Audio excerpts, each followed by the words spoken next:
কেউ যদি খতমে তারাবি নামাজ মসজিদে জামাতের সাথে আদায় করে প্রথম থেকে শেষ পর্যন্ত আদায় করে, তাহলে আল্লাহ সুবহানাহু ওয়া তাআলা কমপক্ষে ওই বান্দাকে 100 বার কোরআন খতম করার সওয়াব দান করবে। বলুন না সুবহানাল্লাহ। কতবার? আরো জোরে কতবার? 100 বার কোরআন খতম করার সওয়াব দান করবে। সুবহানাল্লাহ। কিভাবে?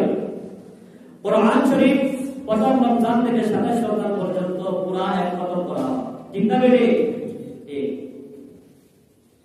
তার এক খতম হলো বলে হুজুর আমরা তো সবাই জানি এক খতম হয়, তাহলে আপনি যে বললেন 100 খতম সওয়াব পেয়ে যাবেন রমজানে এক খতম করলে তারাবির নামাজে, কিভাবে হয় শুনেন। ইমাম গাজ্জালী রাহমাতুল্লাহ আলাইহি ইহইয়াউল উলুম কিতাবের মধ্যে হযরত আলী রাদিয়াল্লাহু তাআলা আনহু থেকে কথা নকল করে বর্ণনা করে, কোন আল্লাহর বান্দা যদি নামাজে আল্লাহর কালাম কোরআন তিলাওয়াত করে দাঁড়াইয়া প্রত্যেক হরফে হরফে আল্লাহ তাআলা 100 করে নেকি দান করবে। বলুন না সুবহানাল্লাহ। কত করে নেকি দান করবে? 100 করে। যদি কেউ নামাজে বসে কোরআন তিলাওয়াত করে তাহলে প্রত্যেক হরফে 50 করে নেকি দান করবে। সুবহানাল্লাহ। কেউ যদি ওযুর সাথে কোরআন তিলাওয়াত করে প্রত্যেক হরফে আল্লাহ তাআলা 25 করে সওয়াব দান করবে। সুবহানাল্লাহ। কেউ যদি ওযু ছাড়া শুধু কোরআন তিলাওয়াত করে তাহলে আল্লাহ তাআলা প্রত্যেক হরফে কমপক্ষে 10 করে নেকি সওয়াব দান করবে। সুবহানাল্লাহ। তাহলে ওই হাদিস দ্বারা ওই কিতাব দ্বারা বোঝা গেল নামাজের দাঁড়ায় কোরআন তিলাওয়াত করলে প্রত্যেক হরফে আল্লাহ তাআলা কত নেকি দান করবে?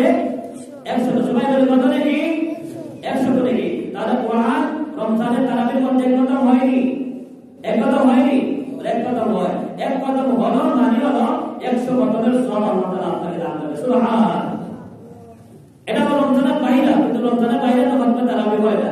আর রমজানের প্রত্যেক আমলের পরিমাণ আল্লাহ তাআলা আরো বেশি 70 বাড়ায় দেন। তাহলে 100 কোরআন যদি 70 হয় তাহলে হিসাব করেন অনেক অনেক অনেক কত কোরআন খতম করার সওয়াব পেয়ে যাবেন। সুবহানাল্লাহ।